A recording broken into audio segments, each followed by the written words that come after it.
अस्सलाम वालेकुम नाज़रीन, प्रोग्राम में खुशामदीद। मेरा नाम है आयशा यूसुफ। नाज़रीन, आज के दिन भी कई अहम टॉपिक्स हैं जिनके ऊपर हम बात करेंगे। सबसे पहले जो हमारा टॉपिक होगा वो ट्रांसपेरेंसी इंटरनेशनल की करप्शन परसेप्शन इंडेक्स की जो रिपोर्ट आई है, जिसमें पाकिस्तान 124 से 140वें नंबर पर चला गया है। इसके ऊपर हम बात करेंगे। कल भी हमने इस पर बात की थी, लेकिन आज हमने सोचा कि इस टॉपिक के ऊपर थोड़ी सी हमें और बात करनी चाहिए और कुछ और लोगों का मौक़िफ़ जो है वो भी लेना चाहिए।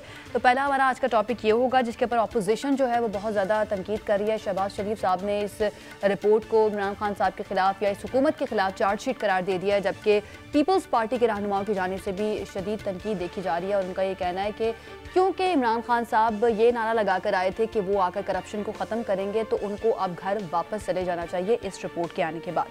ये हमारा पहला टॉपिक होगा। दूसरा आज का हमारा टॉपिक होगा रावी अर्बन डेवलपमेंट प्रोजेक्ट। वो प्रोजेक्ट जो दरियाए रावी के किनारे नया शहर आबाद करने का प्रोजेक्ट था वज़ीर आज़म के विजन के मुताबिक, और उन्होंने आके ये कहा था कि ये बहुत ही इन्वायरमेंट फ्रेंडली होगा।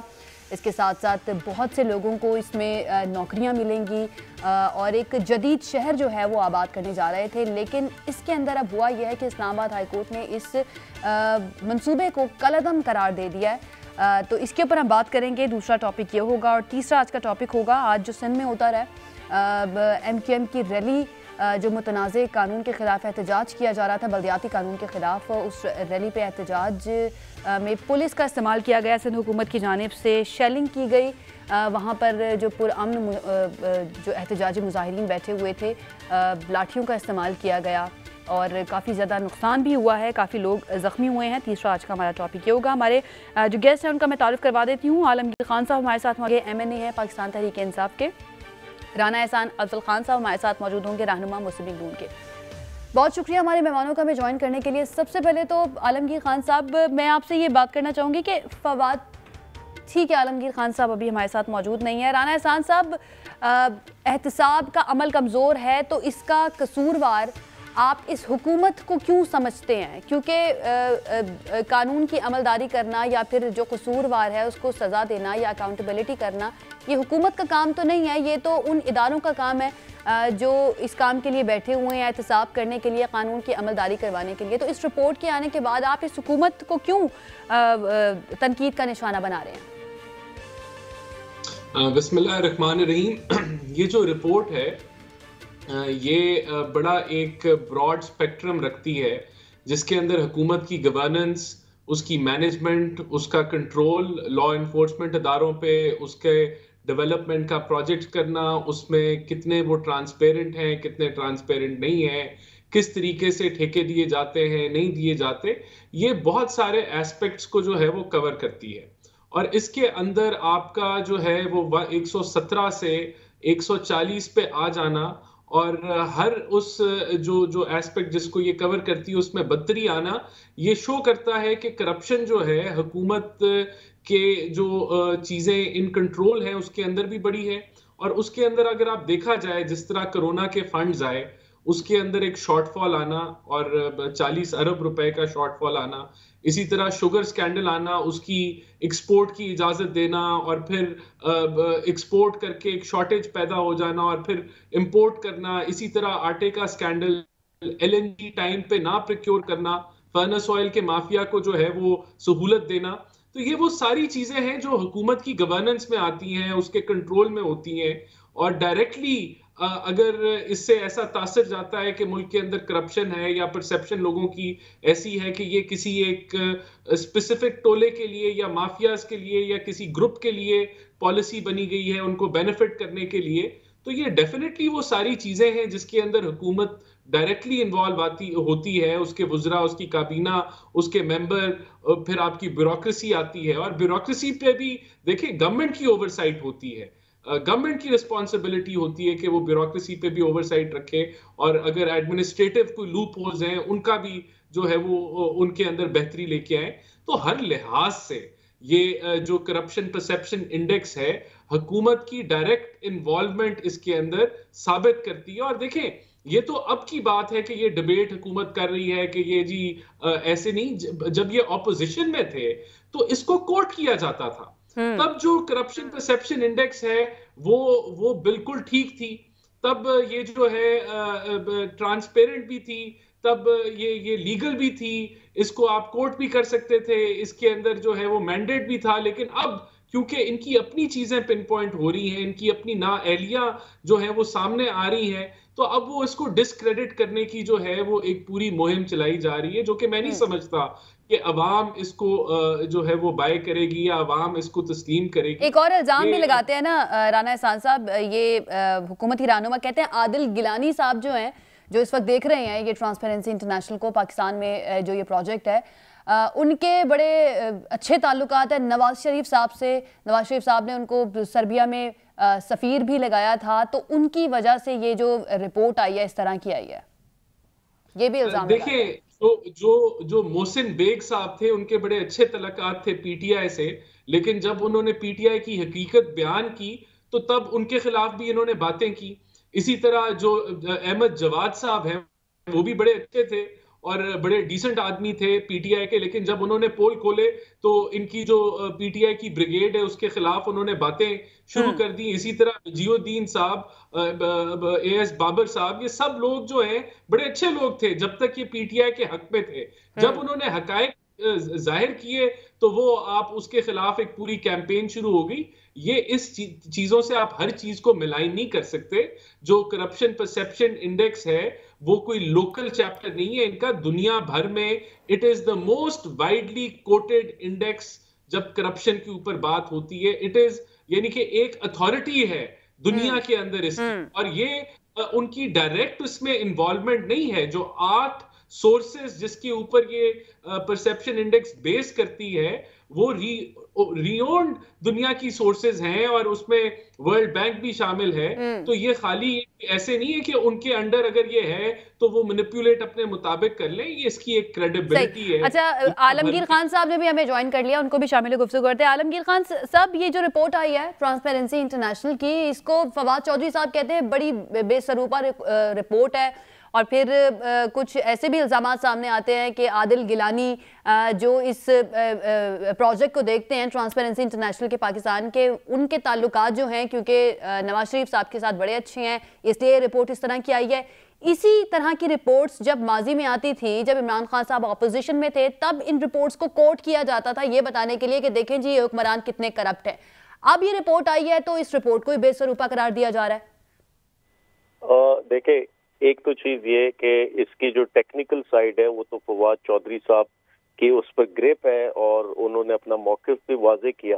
मैं सिर्फ ये जानता हूँ कि मेरे लीडर की आप इनसे कोई कंपैरिजन ही नहीं है जिनसे आप कंपेयर करते हैं। ये वो लोग हैं जो कन्विक्टेड है, यानी इनको अब किसी रिपोर्ट की जरूरत नहीं है। ये मुल्क से भागे हुए कन्विक्टेड है, अपने मनी ट्रेल नहीं बता सके, बाहर मुल्क में जो जायदादें वो नहीं बता सके। अब इसमें किसी रिपोर्ट की जरूरत है? अब इसमें कोई ढकी छुपी बात ही नहीं रह गई। और फिर जब इनसे सवाल होता तो, और फिर ये अभी जो टीटी स्कैंडल है, तो ये अब रिपोर्ट से बहुत आगे जा चुकी है इनके मामलात। और वेयर एज हमारे लीडर को सादिक और अमीन डिक्लेयर किया यहाँ की कोर्ट्स ने, उसको रिपोर्ट की जरूरत नहीं है, उसको किसी इंडोर्समेंट की जरूरत नहीं है किसी बाहर की एजेंसी की। दुनिया जानती है उसके क्या, वो क्या, उसने आज उसको 4 साल हो गए प्राइम मिनिस्टर बने हुए। बताएं ना क्या एसेट्स बनाए उन्होंने, बताएं क्या अपने ऑफिस से उससे अपनी जात को फायदा पहुंचाया या अपने बच्चों को फायदा पहुंचाया। ये लोग जो 1-1, 2-2 फैक्ट्रियां लेके सियासत में आए थे, आज 20-20, 22-22 फैक्ट्रियां इन लोगों की। ये पहले छोटे लोहार थे और बाद में बड़े इंडस्ट्रियलिस्ट बन गए। तो बहुत फर्क है। प्लीज इनका कोई कंपैरिजन मैं कोई कंपैरिजन नहीं कर रही हूँ सर, लेकिन ये जो रिपोर्ट आई है ना, इसके अंदर अगर हम देखें 2013 से 2018 जब मुस्लिम लीग नून की गवर्नमेंट आई थी, तो उस वक्त 2013 में जो पाकिस्तान का नंबर था 127 था, 14 में 126 हो गया, 15 में 117, फिर 16 में 116 और 2017 में 117 और 18 में 117 ही रहा। यानी कि ग्रेजुअली हमने कम होता हुआ देखा पाकिस्तान का जो ये परसेप्शन इंडेक्स था, ये लोगों की नज़र में यानी कि करप्शन का तासुर थोड़ा कम होता हुआ देखा। लेकिन पिछले 3 सालों को अगर हम देखें, 2019 120, 2020 124 और अब 2021 140। सर आप या तो ये कह रहे हैं कि इस रिपोर्ट को ही मुस्तरद करते हैं, ये कुछ तो इसके अंदर हकीकत मौजूद है ना कि लोगों का तासुर जो है वो बड़ा है इस चीज़ में कि करप्शन बढ़ी है मुल्क के अंदर। देखिए, मैं फिर से कहूँ कि मैं इसकी टेक्निकल साइड, चूंकि ना मैंने रिपोर्ट स्टडी की है, ना मैंने पिछली स्टडी की थी, तो मैं उसकी टेक्निकल साइड पे बात नहीं कर सकता। वो बड़ा गैर मयारी होगा, वो फवाद चौधरी साहब बताएंगे। मैं अपने लीडर की बात कर सकता हूँ कि मेरे लीडर पे उसके दुश्मन भी इल्जाम नहीं उठा सकते कि वो करप्ट है, वेयर एज इनके लीडर पे इनके अपने सपोर्टर या इनके फैमिली के लोग भी ये नहीं कह सकते कि वो करप्ट नहीं है। सही है। अच्छा आलमगीर खान साहब, एक बात बता दीजिए, वज़ीर आज़म इमरान खान साहब जब ऑपोजिशन में थे या जब कैंपेन चल रही थी 2018 के इलेक्शन से पहले, तो दो चीज़ें बेसिक थी, एहतिसाब और करप्शन ख़त्म करेंगे मुल्क के अंदर आके। एहतिसाब का मामला क्या हुआ? क्या वज़ीर आज़म साहब खुद कहते हैं कि हाँ जी मुल्क में एहतिसाब जिस तरह का होना चाहिए था वैसा होता हुआ नज़र नहीं आ रहा, फिर शहजाद अकबर साहब इस्तीफ़ा दे देते हैं, उसके बाद ये रिपोर्ट आ जाती है। तो सर ये दोनों बयानिए आपके, इसके अंदर ही आपको इतना बड़ा नुकसान अपने बयानिए में होता हुआ नजर नहीं आता? आप नहीं समझते कि ये नाअहली है? देखिए, ये एक फैक्ट जरूर है कि जिस स्पेस पे वजीर आजम एहतिसाब चाहते थे, और इसका बारहा वजीर आजम साहब जिक्र भी कर चुके हैं, उस स्पेस पे नहीं हो सका और ताहाल कोशिश जारी है। लेकिन ये जरूर है कि पहली बार मुल्क की तारीख में बड़ी बड़ी मछलियों पे हाथ डाला गया। ये पहली बार हुआ कि ये लोग जेल के उस पार गए करप्शन चार्जेस पे, और आज भी कोर्ट के रेफरेंसेस पेश कर रहे हैं, पेशियां लगा रहे हैं। लेकिन ये बात बिल्कुल ठीक है, जिस स्पेस पे इमरान खान साहब चाहते थे, जैसा उन्होंने कहा कि अगर नैब मेरे मुताबिक चलती तो 30 नहीं 300 मुजरिम होते जेल में, लेकिन वो नहीं हो सका। लेकिन इस बात को आप क्रेडिट दें कि 500 अरब से ज्यादा की रिकवरी हुई है पिछले हमारी हुकूमत में, तो और ये तारीखी है, इससे पहले नहीं हुई कभी। तो ये चीज जरूर है, लेकिन यहाँ इदारों की कैपेसिटी नहीं है, चाहे वो नैब हो चाहे FI हो, उसकी कैपेसिटी बिल्ड की गई है पिछले कई सालों में। वहाँ उनको बजट में उनके लिए फंड्स मुख्तस किए गए, उनको इक्विप्ड किया गया, तो मजीद बेहतरी की जरूरत है।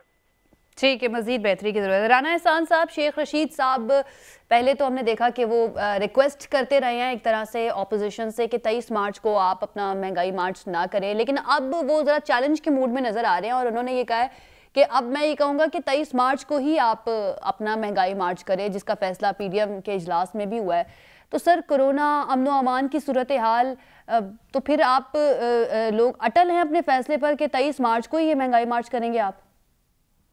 देखिए, सबसे पहले तो शेख रशीद साहब खुद कंफ्यूज्ड हैं, क्योंकि सेनेट के सेशन में वो ये कह रहे थे कि आप 23 मार्च को ना करें क्योंकि थ्रेट्स हैं, टेररिज्म की थ्रेट्स हैं, और फिर वो खुद कहते हैं आप 4 दिन बाद कर लें। तो क्या 4 दिन बाद जो है वो टेररिस्ट थ्रेट्स जो हैं खत्म हो जाएंगी?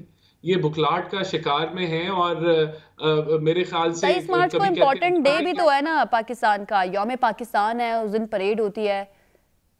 जी बिल्कुल, तो बड़ा इम्पोर्टेंट डे है, और हम समझते हैं कि इसलिए जरूरी है कि हम 23 मार्च को ही जो है ये लॉन्ग मार्च वहां लेके पहुंचे, क्योंकि ये पाकिस्तान की बका के लिए है। इसके अंदर हम इम्प्लीमेंटेशन ऑफ द आइन के लिए है, और इस जो बदतरीन हुकूमत है, करप्ट और इनकॉम्पिटेंट हुकूमत है, उससे निजात की जो है वो मुहिम चलेगी। तो इससे अच्छी क्या और बात हो सकती है कि 23 मार्च को ही वहां हो। तो मैं समझता हूं कि ये उनकी अपनी कंफ्यूजन जो है वो दिखा रहे हैं कि कभी वो रजामंद हो जाते हैं, फिर उनको ख्याल आता है कि आप रिक्वेस्ट करना शुरू कर देते हैं कि आप आगे कर लें इसको, लेकिन इंशाल्लाह ताला जो लॉन्ग मार्च है वो 23 को ही होगी।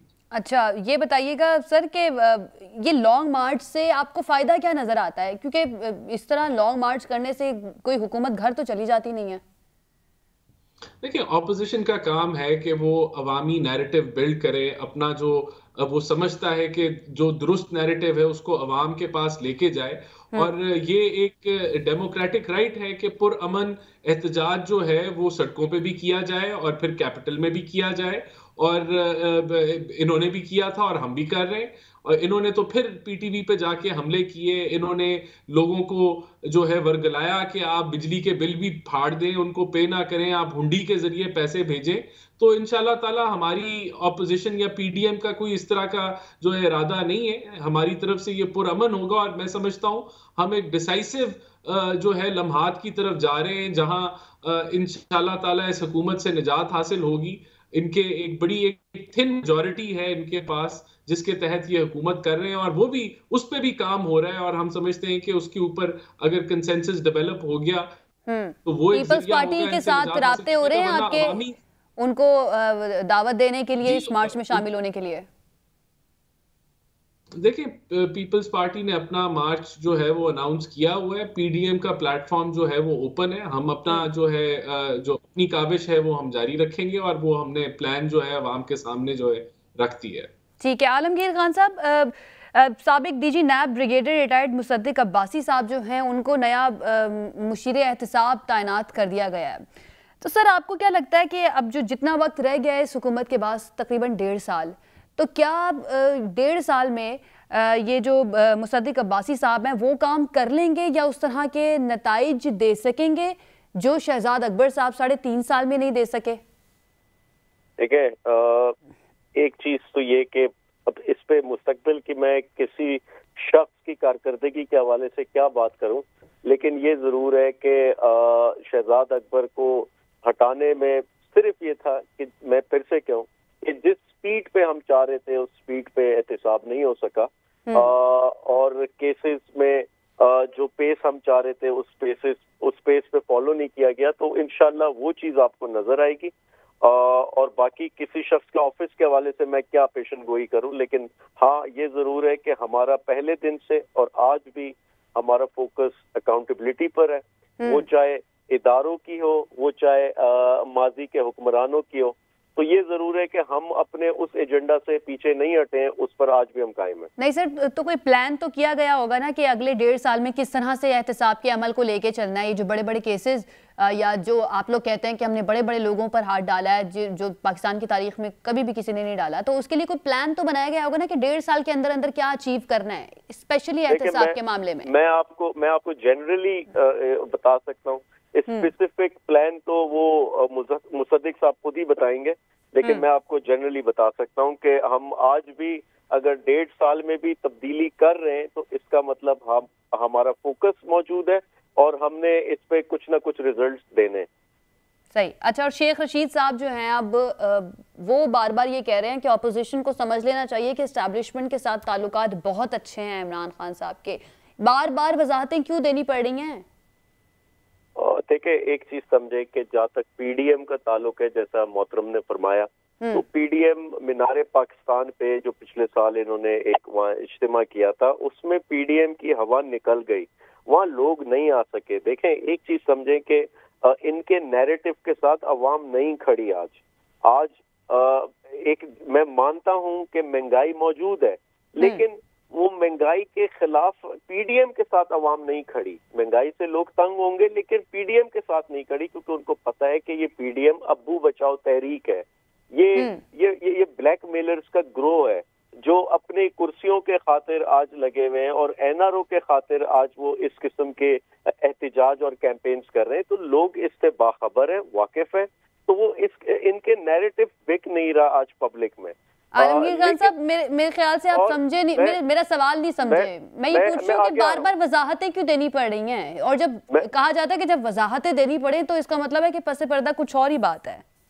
नहीं, ऐसा नहीं है। देखें, इससे पहले सेनेट के जब वोटिंग थी तब भी ये कहा गया, फैट ऑफ विल में जब वोटिंग थी तब भी ये बात की गई, जब ये नैब के कवानीन बनाने थे तब भी ये कहा गया। लेकिन अल्हम्दुलिल्लाह हर बार इमरान खान साहब अक्सरियत पर आए और इन लोगों की इस बात को कि वो एस्टेब्लिशमेंट ने ये कर दिया वो कर दिया, इमरान खान साहब ने पहले दिन ये कहा कि अगर आप ईमानदार हो, अगर आप कोई 2 नंबरी ना कर रहे हो तो आप किसी से ब्लैकमेल हो ही नहीं सकते। आपको किसी के कंधे की या किसी की डिक्टेशन की जरूरत ही नहीं होती। और फिर आपका कोई इदारा अगर फौज भी है, फौज इसी बुनियाद पे आपकी इज्जत करती है। आपकी इज्जत इस बुनियाद पे करती है कि बंदा ईमानदार है जो इस मुल्क को लीड कर रहा है। तो आपको जरूरत ही नहीं पड़ती किसी से अपने मामलात बेहतर करने के कि अपनी कुर्सी बचा सके। तो यही चीज पहले दिन से वजीर आजम साहब ने कही और इस पर कायम है। ठीक है राना एहसान साहब, महंगाई है, गवर्नेंस इश्यूज हैं, मौशी जो प्रॉब्लम्स हैं वो भी हमारे सामने है, लेकिन उसके बावजूद ये ऑपोजिशन जो पहले मुत्तहिद थी उसके बाद अब एक पार्टी निकल गई, अब पीडीएम के अंदर चंद जमातें जो मौजूद हैं, लेकिन मजमूई तौर पर कोई हुकूमत को टफ टाइम आप लोग नहीं दे सके। आप क्या समझते हैं ऑपोजिशन की कामयाबी क्या है अभी तक? देखिए, सबसे पहले तो मैं ये जो इमरान खान की जो क्रेडिबिलिटी या उनकी ईमानदारी की बात करते हैं, मेरे ख्याल से अब इनको नहीं करनी चाहिए, खास तौर पे जब फॉरेन फंडिंग केस के जो हकायक हैं अवाम के सामने आ गए हैं कि किस तरीके से दर्जनों अकाउंट्स को छुपाया गया, फिर मुलाजमीन के अकाउंट्स इस्तेमाल किए गए, ये फलूदे वाला और बाकियों का इल्जाम बाकियों पे लगाते थे। इनकी तो रिपोर्ट जारी हो गई। इसी तरह करोड़ों रुपए आए और वो इलीगल ममनुआ फंडिंग के जरिए आए और फिर कहाँ इस्तेमाल हुए, तो वो इनकी ये कहानी फिर जिस तरह बनी गाला को इन्होंने रेगुलराइज कराया, पूरी कौम ने देखा कि किस तरह का यहाँ टावर्स गिराए जा रहे हैं और यहाँ अपनी जमीनों को रेगुलराइज करा रहे हैं। इसी तरह जो मोहसिन बेग साहब ने और जस्टिस वजीउद्दीन साहब ने जो बात की कि यहाँ इनका किचन किस तरह चलाया जाता था, लाखों रुपए जो है वो इनके फंड पीछे वो एटीएम्स बैठे हुए थे जो वो चलाते थे, ये ईमानदारी के पैसे। और फिर मोहसिन बेग साहब ने इसकी तस्दीक की, तो ये ईमानदारी का लेक्चर और फिर ये जो करप्शन परसेप्शन इंडेक्स अभी आ गई है, ये तो साबित हो गया, इंटरनेशनल अदारे ने बता दिया कि ये करप्ट तरीन हुकूमत है। तो ये इसकी बात ना करें। जहां तक आपके सवाल की बात है, ये ऑपोजिशन ने कुछ अभी डेंट की, तो ऑपोजिशन ने अभी केपीके की लोकल बॉडीज के अंदर बड़ा अच्छा खासा इनको डेंट जो है वो लगाया है और बताया है कि अवाम की राय किधर खड़ी है। उससे पहले जितने ज़िमनी इलेक्शंस हैं वही एक इलेक्शन होता है कि जो अवामी राय का जो है वो सही उसी को आप अपनी कामयाबी सही ठीक है। मुझे यहाँ पे अपनी है ये सेगमेंट का वक्त हमारे पास खत्म हो गया। हमारे मेहमानों का बहुत शुक्रिया हमें ज्वाइन करने के लिए। एक ब्रेक के बाद हसन खावर साहब तर्जुमान पंजाब हुकूमत हमें ज्वाइन करेंगे और रावी अर्बन डेवलपमेंट प्रोजेक्ट जिसको लाहौर हाई कोर्ट ने कलअदम करार दे दिया है उसके बारे में उनसे बात करेंगे। एक ब्रेक के बाद स्टे विद अस। जी नाज़रीन, ब्रेक के बाद खुशामदीद। इस हिस्से में हम बात करेंगे रावी अर्बन डेवलपमेंट प्रोजेक्ट की।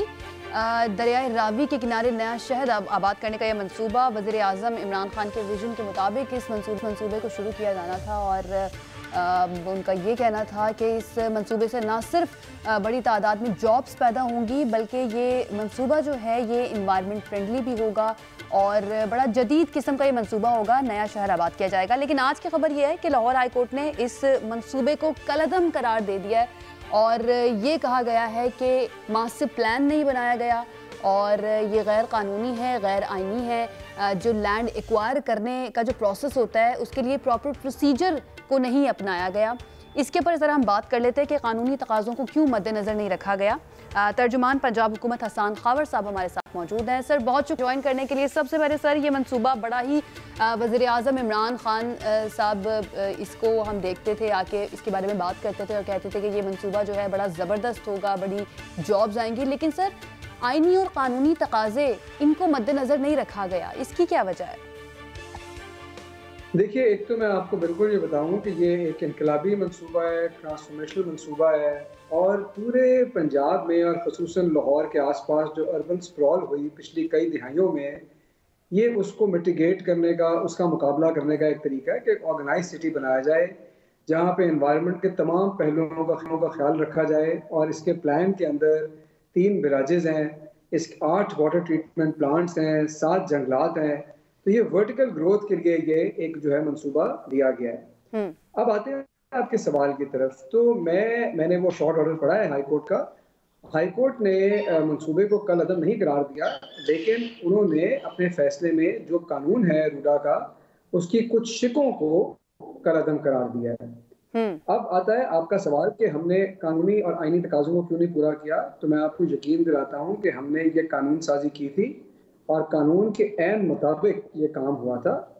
उसी कानून की अब कुछ शिकें जो हैं वो अदालत ये समझती है कि वो सही नहीं है और वो आइन से मुतसादिम है, इसीलिए उन्होंने उन शिकों को कल अदम किया है। लेकिन हम अपने कानून के हक के अंदर रहते रहते सुप्रीम कोर्ट जाएंगे, इस फैसले के खिलाफ अपील करेंगे और अपना केस प्रेजेंट करेंगे।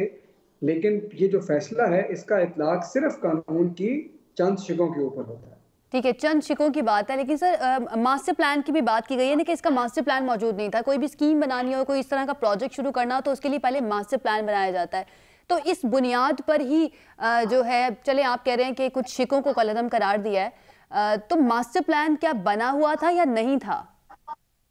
जी बना हुआ था। देखिए मैं आपको बता रहा हूँ ना कि इसके अंदर 3 बैराजेस हैं, 8 ट्रीटमेंट प्लांट्स हैं, तो ये सारी बातें जो हैं वो प्लान से ही आई हैं। 2016 में एक लैंड यूज प्लान था, उसको फिर मजीद डिटेल्स उसमें ऐड की गई।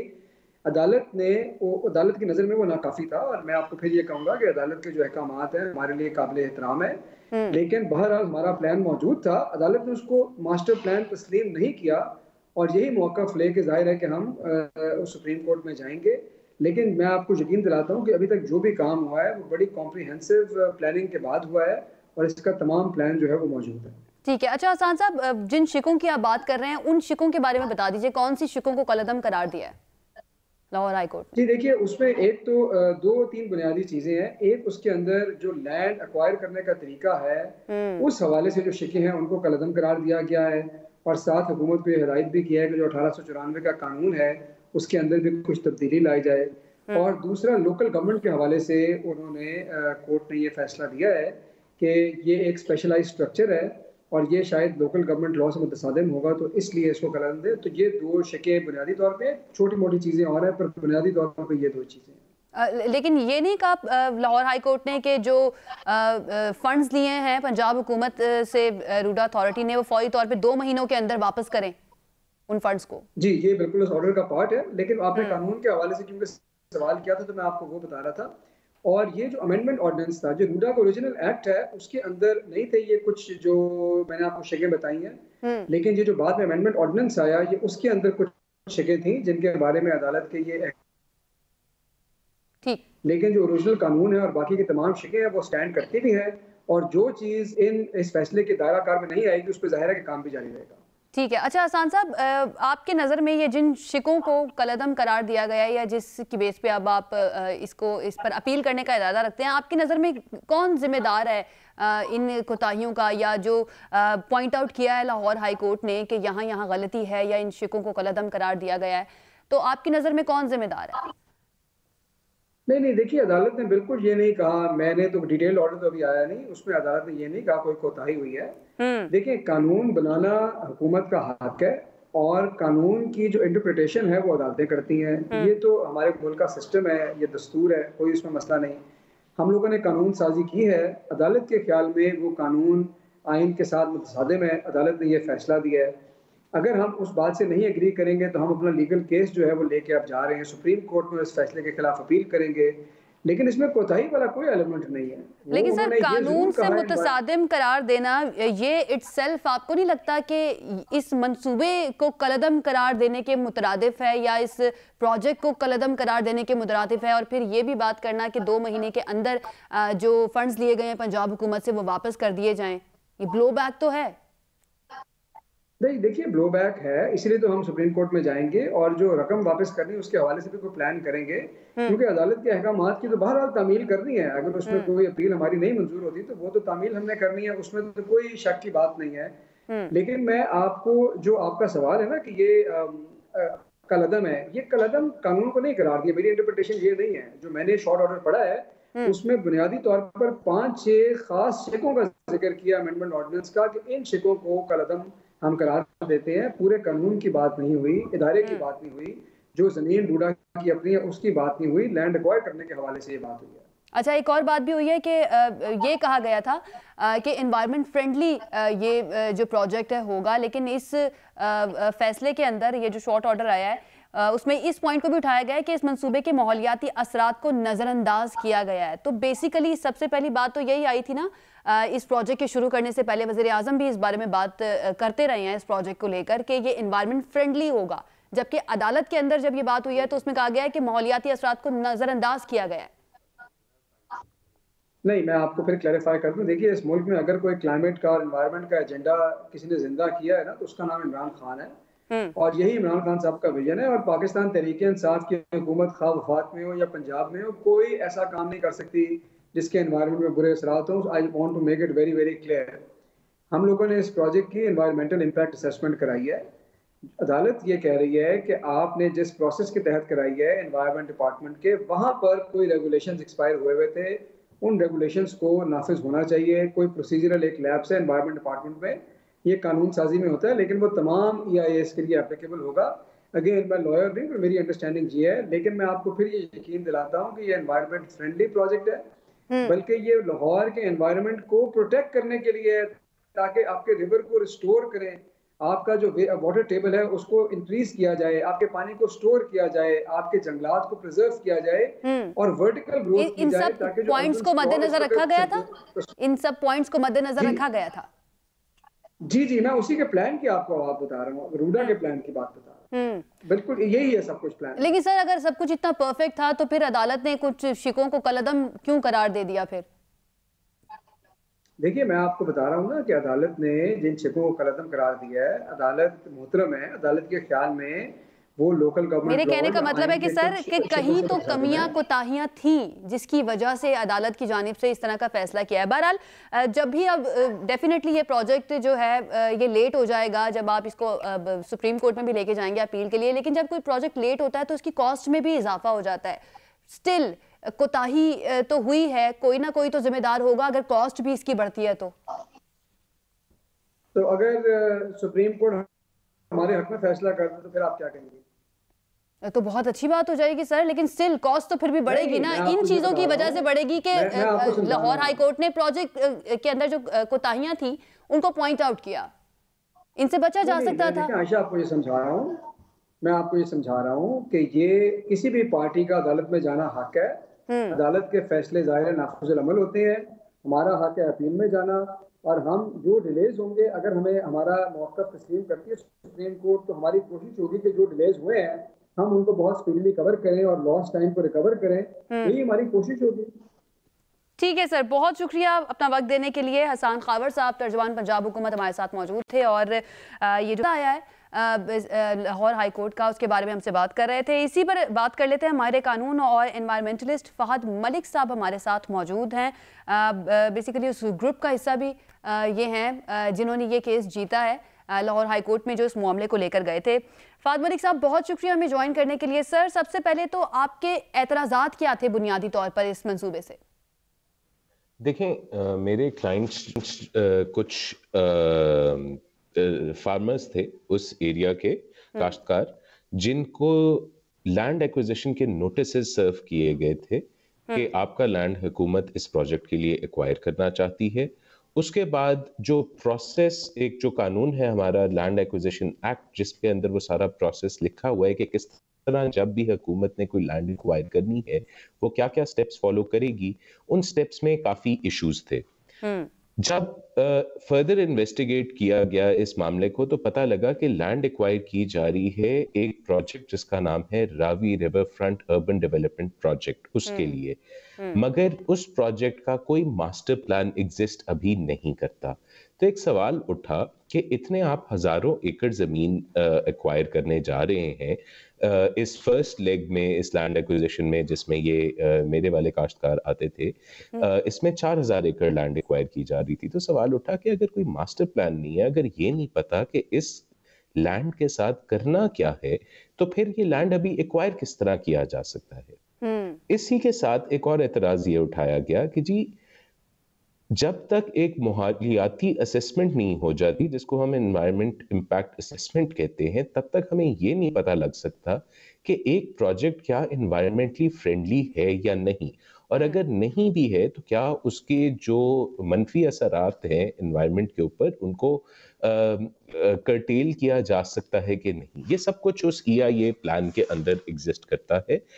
वो प्लान सबमिट होता है एनवायरमेंटल प्रोटेक्शन एजेंसी पंजाब को, और एनवायरमेंटल प्रोटेक्शन एजेंसी उसके ऊपर एक पब्लिक हियरिंग करती है। पब्लिक हियरिंग के बाद इतराज़ात सुन के फैसला करती है। अगर एक प्रोजेक्ट का कोई मास्टर प्लान नहीं एग्जिस्ट करता, अगर एक प्रोजेक्ट के ऊपर कोई माहौलियाती असेसमेंट अभी तक नहीं हुई, तो किस तरह हो सकता है कि आप 4000 एकड़ जमीन, जो कि even by the governments own admission कोई 300 लोग, 300 खानदान हैं जिनके पास वो 4000 एकड़ जमीन है, आप उन 300 खानदानों से जमीन लेके उनको बेघर किस तरह कर सकते हैं। ये जरूर इसमें ज़हन में रखिएगा कि जितने भी इफेक्टीज थे इस लैंड एक्विजिशन प्रोसेस के, उनमें से ज्यादातर लोग काश्तकार ही हैं। ना सिर्फ ये कि उनकी रिहाइश उस जमीन पे है, बल्कि उनका जरिया माश भी वही है। उनके बच्चे उधर करीबी स्कूलों में जाते हैं, उनकी पूरी लाइवलीहुड वहां से अटैच है। तो कैसे हो सकता है कि आप फात साहब, आप ये कह रहे हैं कि इसका इसका मास्टर प्लान मौजूद नहीं था, और अभी तक जितना मैंने ये पढ़ा है लाहौर हाई कोर्ट का फैसला, उसमें भी यही है कि मास्टर प्लान ना होने की बुनियाद पर गैर आईनी करार दिया गया। लेकिन अभी हसान खावर साहब हमारे साथ मौजूद थे, वो कहते हैं कि मास्टर प्लान मौजूद था, हमारा सारा काम जो है जो पहले हमने करना था वो हो चुका था, लेकिन हम फिर भी एहतराम करते हैं, अदालत ने कलअदम करार नहीं दिया इस प्रोजेक्ट को, बल्कि कुछ शिकें हैं रूडा एक्ट की, उनको आइन से मुतसादिम करार दिया है। आप माहिर कानून भी हैं और अब उन्होंने ये भी फैसला किया है कि वो सुप्रीम कोर्ट जा रहे हैं। तो आपकी नज़र में क्या वाकई में ऐसा ही है कि कुछ शिकों को कलअदम करार दिया गया है इस बुनियाद पर कि ये आइन से मुतसादिम है, या वाकई में पूरे प्रोजेक्ट को कलअदम करार दे दिया है? देखें, मैं अब सियासी बयानों पे तो कुछ नहीं कह सकता। एक तरह से हसान खावर साहब की बात ठीक है कि अभी तक जो शॉर्ट ऑर्डर हमारे सामने है, शॉर्ट ऑर्डर भी नहीं कहना चाहिए, हमारे पास कंक्लूजन्स हैं अभी कोर्ट की हमारे सामने, क्योंकि ऑर्डर अभी तक आया नहीं है। उसमें Ravi river front urban development project का नाम लेके तो उसको करारदम नहीं करार दिया गया, लेकिन जो सारा प्रोसेस इनिशिएट किया गया था इस प्रोजेक्ट को इम्प्लीमेंट करने के लिए, उस सारे प्रोसेस को कलअदम करार दे दिया गया है। तो इस सिचुएशन में प्रोजेक्ट का ये कहना कि प्रोजेक्ट सरवाइव कर जाता है, ये मेरा ख्याल में थोड़ा डिसइंजेन्युअस होगा to the order of the court, क्योंकि कोर्ट ने अपने ऑर्डर में बड़ा क्लियरली कहा है कि मास्टर प्लान एक फाउंडेशनल डॉक्यूमेंट होता है किसी भी किस्म की डेवलपमेंट का, और कोई भी अगर आपने स्कीम इंप्लीमेंट करनी होती है तो वो आप उस मास्टर प्लान के तहत करते हैं। लेकिन Ravi urban development authority act 2020 के तहत कोई मास्टर प्लान कभी बनाया ही नहीं गया। अगर कोई मास्टर प्लान ही कभी नहीं बना तो कोई प्रोजेक्ट किस तरह फिर कहा जा सकता है कि एग्जिस्ट करता है या सरवाइव करता है? एक और चीज बड़ी इंपॉर्टेंट है, प्लान के तहत ही तो प्रोजेक्ट होगा। इसको जब अनाउंस किया गया था ये रावी अर्बन प्रोजेक्ट को, तो ये कहा गया था कि ये दुनिया भर का सबसे ज्यादा एनवायरनमेंट फ्रेंडली प्रोजेक्ट होगा, लेकिन जो लाहौर हाई कोर्ट का अभी तक के जो निकात सामने आए हैं फैसले के, उसमें कहा गया है कि जो इसके माहौलियाती असरात हैं उनको भी नज़रअंदाज किया गया है, यानी कि इस चीज़ को भी मद्देनज़र नहीं रखा गया कि एनवायरनमेंट फ्रेंडली होगा या नहीं होगा। अच्छा, इसमें मैं थोड़ी सी वजाहत करना चाहूँगा। जब ये मुकदमा अदालत के सामने दायर हुआ और रावी अर्बन डेवलपमेंट अथॉरिटी और हुकूमत पंजाब की तरफ से जवाब फाइल किया गया, तो उसमें कहा गया कि जी 2012 में हमने LDA ने एक कंसल्टेंट इंगेज किया था माइनहार्ट नामी, और उस कंसल्टेंट ने 2014 में एक स्टडी सबमिट की थी कि यहाँ पे एक एनवायरमेंटली फ्रेंडली सिटी बन सकती है। वो स्टडी ही हमारा मास्टर प्लान है, जबकि उस स्टडी को कभी भी एक कानूनी प्रोसेस के तहत मास्टर प्लान में कन्वर्ट नहीं किया गया था। अब उस स्टडी के बारे में हमने जो एक दो बातें अदालत के सामने हाईलाइट की थी, वो ये थी कि जी ये स्टडी जिसकी बेसिस के ऊपर ये सारा काम करना चाह रहे हैं, ये उस जमाने में बनाई गई थी जब लाहौर में स्मॉग का इशू अभी एग्जिस्ट नहीं करता था। लाहौर में 2014 से 2021 तक बहुत ज्यादा तब्दीलियां आ चुकी हैं लाहौर शहर की कॉम्पोजिशन में, उसकी माहौलियाती हालात में। तो ये एक 2014 की स्टडी को बेसिस बना के आज कहना कि कोई प्रोजेक्ट एनवायरमेंटली फ्रेंडली होगा, ये बात इमेच्योर और प्रीमेच्योर है। जब तक कोई इंडिपेंडेंट कंसल्टेंट इसकी एनवायरमेंटल एनालिसिस नहीं करता, तब तक ये कहा ही नहीं जा सकता कि ये प्रोजेक्ट एनवायरमेंटली फ्रेंडली है। शायद ये भी ना कहा जा सकता हो कि एनवायरमेंटली फ्रेंडली नहीं है, लेकिन उसके लिए एक रिपोर्ट जरूरी है। अब उसमें क्या होता है कि ये जो रिपोर्ट बनवाते हैं रावी अर्बन डेवलपमेंट अथॉरिटी वाले, ये एक ऐसे कंसल्टेंट से बनवाते हैं जो कि एनवायरमेंटल प्रोटेक्शन अथॉरिटी जिसको रिकग्नाइज ही नहीं करती। तो एक ऐसे कंसल्टेंट से रिपोर्ट बनवाना और कह देना कि जी देखें हमने रिपोर्ट बनवा ली और माहौल पे असरात नहीं होंगे, ये बात इररिलेवेंट है, क्योंकि ये आपने एक ऐसे बंदे से रिपोर्ट बनाई है जिसको कानून रिकग्नाइज ही नहीं करता। और अगर मैं उस रिपोर्ट के अंदर भी पढ़ना शुरू करूं तो उस रिपोर्ट के अंदर माहौल के ऊपर बेशतर मनफी असरात के बारे में जिक्र किया गया और कहा गया कि ये इर्रिवर्सिबल होंगे। एक अगर ये बेल्ट प्रोजेक्ट पूरी खत्म बनता कर है दी तो, जाएगी लाहौर। अगर ये प्रोजेक्ट जी बनता है तो ओके सही। उसमें अच्छा उनकी सर अपनी लास्ट मालियाती रिपोर्ट में क्वेश्चन, ये लिखा हुआ है। ठीक है, लास्ट क्वेश्चन मैं आपसे करना चाहूंगी। अब हुकूमत ने फैसला किया है कि सुप्रीम कोर्ट में लेके जाएंगे, अपील करेंगे, तो वहां पर भी आप पैरवी करेंगे इस केस की? अगर सुप्रीम कोर्ट ने इजाजत दी तो बिल्कुल, इरादा तो पूरा है। मेरे जो क्लाइंट्स हैं वो तो आज भी तैयार हैं इस मुकदमे को डिफेंड करने के लिए, और हम वकला भी आज भी तैयार हैं। बहुत शुक्रिया। आफाद मलिक साहब हमारे साथ मौजूद थे। उनके एतराज़ात जो हैं वो आपने सुने कि वो क्या कह रहे थे और किन इश्यूज़ को बेस बनाकर वो इस मामले को अदालत में लेके गए थे। यहाँ पर एक ब्रेक लेते हैं, ब्रेक से वापस आएंगे तो कुछ दीगर इश्यूज़ पे बात करेंगे। Stay with us. जी नाज़रीन, ब्रेक के बाद खुशामदीद। प्रोग्राम के इस हिस्से में हम बात कर लेते हैं सिंध में सियासत की सूरत हाल से मुतालिक। बल्दियाती कानून जो है उसके खिलाफ अपोजिशन जमातों का एहतजाज जारी है। जमात इस्लामी ने पिछले कई रोज़ से धरना दिया हुआ था, तकरीबन 27 रोज़ तक उनका धरना जारी रहा, जिसके बाद अब ये कुछ खबरें आ रही हैं कि उनके साथ मुज़ाकरात किए जा रहे हैं और मामले को पुरअमन तरीके से हल करने की कोशिश की जा रही है ताकि धरना ख़त्म हो सके। दूसरी तरफ MQM की जानिब से भी जो है एक एहतजाजी मार्च किया गया, लेकिन उस मार्च को ख़त्म करने के लिए पुलिस को बुलाया गया और पुलिस ने आके वहाँ पर लाठी चार्ज किया। आपसे कुछ देर पहले हम देख भी रहे थे, खालिद मकबूल सिद्दीकी साहब ने मीडिया से गुफ्तगू की और उन्होंने कहा कि यहाँ पर लाठी चार्ज किया गया है और बड़े बुरे तरीके से औरतों और बच्चों को भी निशाना बनाया गया है। हुआ क्या, ये हम जानने की कोशिश करते हैं। हमारे नुमाइंदे कराची से राशिद सिद्दीक हमारे साथ मौजूद हैं। राशिद, जमात इस्लामी ने भी काफ़ी दिनों से धरना दिया हुआ था इस मुतनाज़े बल्दियाती कानून के ख़िलाफ़। उसको हमने देखा कि पुरअमन तरीके से हल करने की कोशिश की गई, लेकिन MQM और उनके एहतजाजी मार्च पर लाठी चार्ज किया गया। इसकी क्या आपको वजह नज़र आती है?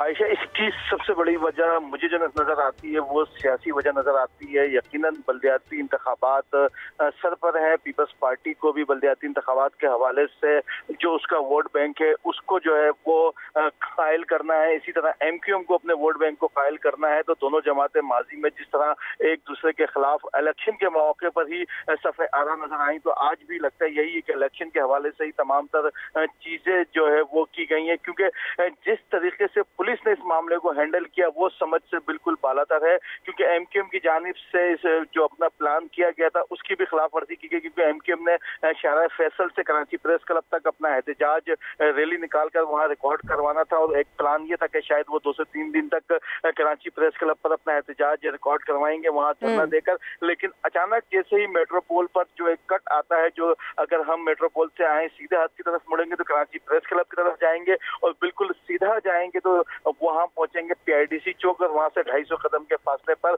CM हाउस है। तो वहां पहुंचकर अचानक प्लान में तब्दीली की गई और MQM के रहनुमा और कारकुनान ने पहली रुकावट तोड़कर क्लब रोड पर दाखिल हुए। उसके बाद PIDC चौक पहुंचे और वहां से वज़ीर आला हाउस तक भी पहुंचे। हमने देखा कि कुछ मामूली सी जो है वो मज़ाहमत की गई पुलिस की जानिब से तमाम तर मामले को कंट्रोल करने के लिए, लेकिन उसके बाद जैसे ही वो धरना देकर CM हाउस के बाहर बैठे तो उसके बाद अमन तरीके से तकरीबन 1.5 घंटे तक MQM के रहनुमा और कारकुनान वहां मौजूद रहे। नारेबाजी का भी सिलसिला जारी रहा। इसी दौरान MQM के जो टंडोलियार में कारकुन कत्ल हुए उसके कातिलों का भी मुतालबा किया गया, गिरफ्तारी का सजा देने का।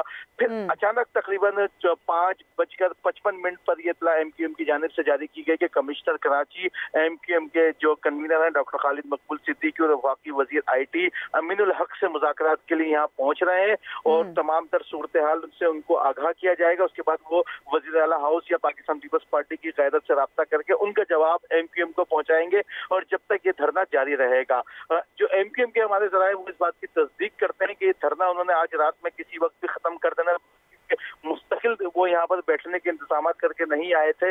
लेकिन फिर अचानक 6:10 पर पुलिस की जानिब से शेलिंग शुरू की गई, लाठीचार्ज किया गया और उसके बाद जो कुछ हुआ वो कैमरे की आंख में सबने देखा।